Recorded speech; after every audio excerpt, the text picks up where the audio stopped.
What is going on, brothers and sisters, friends and family? Much love to you guys out there. Thank you very much for hanging out at our little digital table here as we read through some of the most beautiful words that I believe I have found in these scriptures. And I don't discount anything in scriptures, ever. In fact, unless we had scriptures from the front of the book to the end of the book, we wouldn't have the complete picture. And so as I find extracurricular books and books that are or have been hidden from us, and as we read them and as they align up directly with Torah, as it gives us a more clear understanding of what Scriptures is truly trying to say, there's a walk and a path that when you read Scriptures, our Creator has designed a way for eternity. The way to eternity is not a get-rich-quick scheme. It's not a make it quick. It's not a I can do this, I can raise my hand. The road to the kingdom and the road to eternity has been given to mankind in a testing fashion. That we have 120 years of our life to figure out the kingdom road. Some of us find the kingdom road early. Some of us were lucky enough to have parents that were truly in Torah that have guided us and directed us all our lives so that we didn't fall into traps and tribulations and pitfalls that people outside of Torah fall into. But a lot of us never even knew what the Torah was. I was one of those people. I had no idea that there was a set of rules and regulations that applied to me today. In fact, everywhere I ever grew up with, inside of the Christian religion, it didn't matter who was speaking at what event or church camp or vacation Bible school. It didn't matter. Everybody had the same ways and doctrine. They always said the laws are bondage. They say that the Torah is for the people of old, it's for the Jewish people. And even that is not correct. They told us all sorts of things about the laws of our Creator that we don't need to follow them. And they even said things like, Jesus Christ died so that all food could be made clean. That's the indoctrination that I grew up with. And sometimes, if we are able, we have to take the blinders off of our eyes of indoctrination. We have to go out on a limb. And the easiest way to go out on a limb to see if we've been lied to when it comes down to religion is to begin at the front of the book.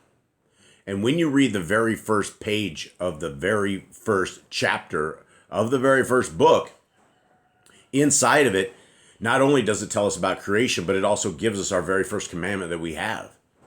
Inside of these first 4 or 5 chapters, we learn inside of Torah that we need to be fruitful, that we need to be a different set of people, that we have a different set of guidelines than everyone else.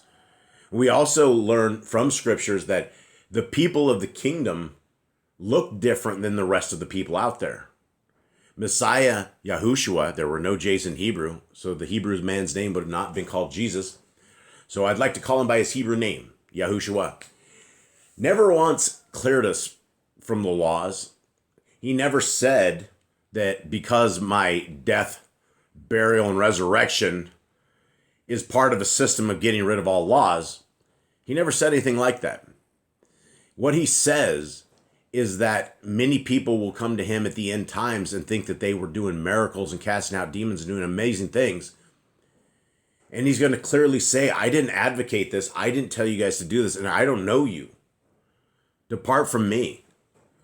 And that's in the book of Matthew. That's common books that we should all be reading. This wasn't in code. So if we see Messiah Yahushua tell us that the lawless will be sent to hell, and he also tells us not one period or letter or iota or anything of the entire Torah will ever be gone until heaven and earth pass away. Well, we still have heaven and we still have earth. So that means the Torah is still valid. Then we get down to verses like Revelation 14:12, right at the end of the scriptures. And in that book, and in that chapter, in that place, It tells us right there the only people that will be saved. It's the final piece of an understanding of all scriptures, that when you come to Revelation 14:12 and it says those who are keeping the laws, statutes, and commandments and have the faith of Messiah Yahushua are the ones who will be saved. So it is within those books that we are able to find truth. And inside of this truth, we learn a lot. And if we will read scriptures very slowly, we learn that the laws are good for all time. We learn that there is a time when our Messiah will come back, that we will be another Exodus away from these lands that we are on, and he will be our leader. We also learn from the extracurricular books all about what the future looks like.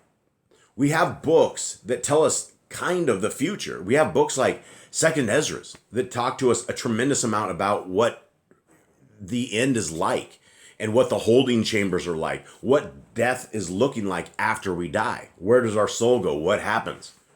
So it is within these books that we have the book of Khalidi. Now, this is the very last book in the book of Yah Scriptures, and it is probably at this point one of my most favorite books out of all scriptures, because I love my Messiah with all my heart, with all my mind, and with all my soul, and I love his Father with all of my heart, with all of my mind, and with all of my soul. And I'm very, very appreciative to his dad, Yahuwah, for building me, for giving me a chance in these realms, for not abandoning me to the forces of darkness and just having to live with darkness all around us. When we discover Torah, we discover the light. When we discover the reason Messiah Yahushua is who he is and what he became, it's exciting. He is the light to the world. He is our king. And so it is with this that we are beginning the words of Messiah Yahushua. Now, Yah Scriptures is available at yahscriptures.com. It is an amazing book. I've had nobody come back and say this book is terrible. I've had people that say that they are thinking of replacing Sefer with it, one of their big study guides. Lots and lots of people are coming into the scriptures, guys. It is an incredible scriptures. It's absolutely free of charge at yahscriptures.com. You have the PDFs you can download. You have the eSword modules. You have the Google app. It's all available free of charge. And if you guys would like to help a ministry that is starting to take up many hours of mine every single day, and it's something I'm dedicating and devoting my life to and my family's life to, is working heavier with all of my brothers and sisters, especially those upon death row. And it has been something that I have been able, because of you guys getting these scriptures and purchasing them, that we've been able to send 100% scriptures into everybody who has requested them at this point. And so this is what we were trying to do, is we were trying to create a free Bible printing press for those in chains, because those in chains have been neglected for many years. So if you're interested in getting one of these scriptures, which I highly would, it's 14.5 font. It's huge. It's absolutely huge. This is the front. This is the back. It has the name of our King Messiah Yahushua, our Melchizedek priest, our perfect sacrifice, the one that we should be following in everything. That is his name. And it's all available at yahscriptures.com. Now, we are into chapter 8, and we are reading what Messiah is walking around talking, right? Dealing with. And we're seeing, again, we can get a lot of this from the Besorah, but we get a lot more of the issues that Messiah faces, as well as what he says to these issues, which is why there's a tremendous amount of value in this. And I haven't found anything that goes against Torah in any of these extracurricular books. And that's where Yah Scriptures has a lot of the Apocrypha, because it is the hidden books, the things that have been hidden from us, and this is some of them. And so as long as we are based very strong in Torah, as long as we know the first 5 books of scriptures and they're written on the heart, mind, and soul of us, so that they cannot be erased, so that nothing can ever come between them, so that we know what the base scriptures say, then when we read these extracurricular books, you're not going to get deceived, right? You're not going to get hurt. And a lot of people won't read the Apocrypha because they're like, oh, it's not in the canon. Well, most of these books, a lot of these books were actually in the canon. And they were removed by the Catholic Church. They were removed by all sorts of different people throughout the Protestants. Everybody's a little bit to blame as to why we ended up with 66 books, right? You know, we have a mark of a man, 666, and you end up with 66 books. There's always something with this numerology with these guys. So this is why Yah Scriptures is the absolute most complete scriptures that you will find anywhere. And you may not like a book or two in there. Don't read them, but you have all of the rest, and they've been built with love. Now, this is what Messiah says, 8:27. This is not what he says, but this is the storyline. Some nearby who were hostile towards Yahushua, hearing this, then this is blasphemous talk. And so what we're talking about right here is we are talking about Messiah just, there was a dude who was crippled, and he fixed him, right? And so he said, what he said was, for your suffering has been compensated by your suffering has compensated for your misdeeds. And now we have people that are all around talking to Messiah Yahushua who went, and they're hostile, and hearing this, they're saying this is blasphemous talk. Overhearing what was said, Yahushua turned to them and replied, talk such as this is cheap and serves no end. It takes more than a wagging tongue to effect cures. Guys, we live in this keyboard commando world. And if you've ever lived on YouTube very long, you will understand that you end up with all these people with wagging tongues. And in fact, if you're looking at a system of people that don't help those, it comes to those with the wagging tongue, right? You sit there and you look down upon people, and instead of dealing with them, instead of being charitable, instead of fixing the poor and broken and taking care of those who are, we'll make up excuses, right? We will sit there and say why we can't. We will, there's just a tremendous amount of things we will sit there, and the tongue is doing nothing, right? We have 2 hands, we have 2 feet, we have the ability to make changes in this world. We have the ability to fly the flag of the kingdom and get people to see it. We have the ability to speak Torah to people, that we can help them and we can help open their eyes, right? But if we don't do things and if we're just sitting there talking about it, nothing's going to happen. Messiah then says, then Yahushua said to the man on the ground, arise and go your way. Thereupon he got up and walked, the people being amazed and giving thanks that such powers could be manifested among them.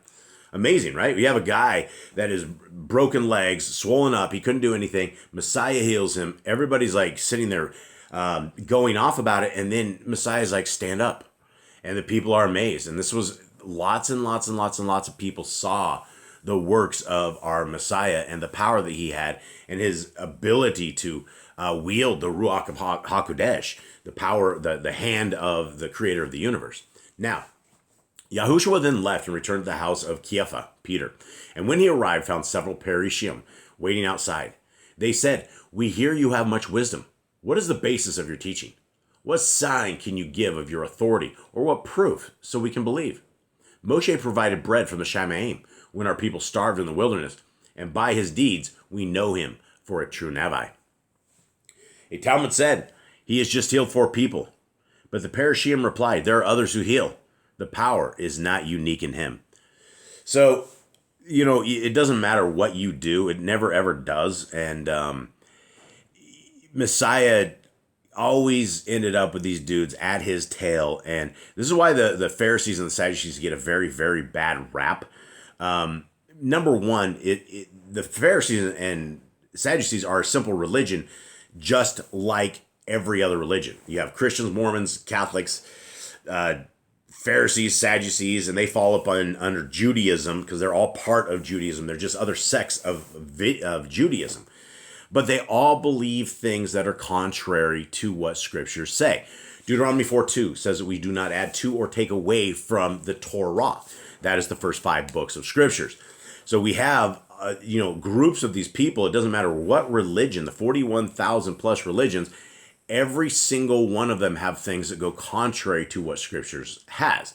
And so as far as people needing a religion, really it's just a Bible believer, right? Not even just a Bible believer, but a Bible follower. Find out the religion later. I mean, if anybody, you could be a Hebrew, but Messiah is just getting messed with. And even when they say he just healed 4 people, which, even these Pharisees and Sadducees, doubtful they saw a dude with that kind of power anywhere else like this, like popping up people 4 in a row.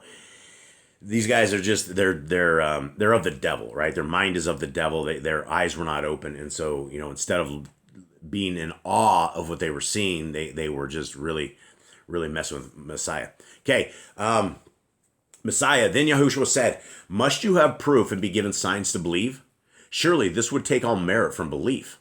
As for Moshe, I assure you, he did not provide bread from the Shamayim when he fed those who starved in the wilderness. Through me, Yahuwah will send down the bread of the Shamayim, which nourishes the world." Big stuff, right? This is the stuff that these guys were probably very much offended when Messiah says Moshe did not send the bread from the Shamayim, right? And it's hilarious how Messiah says this. He's like, "I assure you, he did not provide bread from the Shamayim." Messiah knows all this, right? Messiah is hanging with his pops up there, wherever up there is. I don't even know if our minds could comprehend what up there is or whatever it is. But he was there, and he was watching his dad work this and feed his people daily for 40 years, right? That's what these guys were fed. And so, yeah, Messiah is clearly saying who has the power. It's the creator of the universe. It's not Moshe. Moshe was a savage. He was a warrior, right? This guy was a savage for the kingdom, but he did not bring the bread down himself. 32. Therefore, when working to support yourselves, do not overlook the need for the bread of the Shamayim, which nourishes the Ruach. For man cannot live by mortal bread alone. Strive less for perishable food and more for the food of eternal life. Wow. So we're talking about something that we must have every single day, right? Food. Who doesn't think about food every single day, and that we need to make sure that we are able to provide for our families, for ourselves, that the kids go in the fridge or something to eat, right? But Messiah says we need to work less for the food that always corrupts. And that's what any food does. If you ever tried to store flour before, I have, to the point of massive corruption. The stuff smelled worse than the lands of Mitzrayim, right? During the times of the plagues. It does not store well. Unless you can airlock this stuff or you can somehow get it freeze-dried, it doesn't survive the test of time. And so nothing we do to try to stay alive is going to do alive. But the bread of life is the books of wisdom, right? We have the books of wisdom, and then we have the books of wisdom that have been made flesh as our Messiah. And so if you want to be a follower of Christ, which is actually what Christian is supposed to be, but Christians don't follow Christ because Christ followed the law. So if you really truly want to be a follower of Christ, then you would want to follow the first 5 books of scriptures, which is what Messiah said we should be doing. If you love me, keep my commands. And then the Christians will just go, oh no, he only had 2 commands. And then they quote loving God with all their heart, mind, and soul. Which, are we to be liars if we say that we can love somebody with all our heart, mind, and soul, but yet reject thousands of years of good doctrine, good scriptures, things that are supposed to be for our entire families, for all generations? When it says all generations, that's what it means. So we have before us the food of eternal life. We have the Kodesh books. But if you're simply listening to a person like myself on YouTube thinking that you're gaining wisdom from this, wisdom will be gained when you guys pick this book up yourself and start your own study into this. Use folks like me as just extra study guides, but the beginning is where most people have never ever read. And we will be judged upon a book and a set of laws and guidelines, which is what judgment is going to be based upon. That's how only way we know what sin is.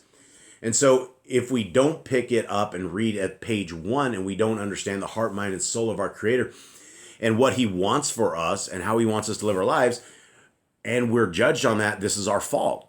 We have done this to ourselves.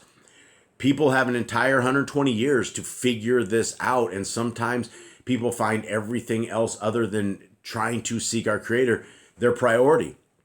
And so if we have the bread of life right before us, we have our Messiah who came and did it and rocked it for the kingdom, right? This is a army we want to engage with. It's what we want to not to fight with in that terms. It's who we want to hook our star to and jump with them, because we want to be in that army. It's an army of one, Yahuwah and his son. So we have an entire captain, we have the soldiers, and we're the inmen. We're at the very bottom. We're the privates. So let's be those soldiers for the kingdom.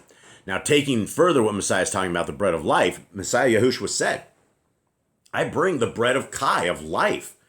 Whoever partakes of it will never hunger. I bring the water of eternity, and whoever drinks of it will never thirst. All I am intended to receive from above, I will share with everyone who comes to me.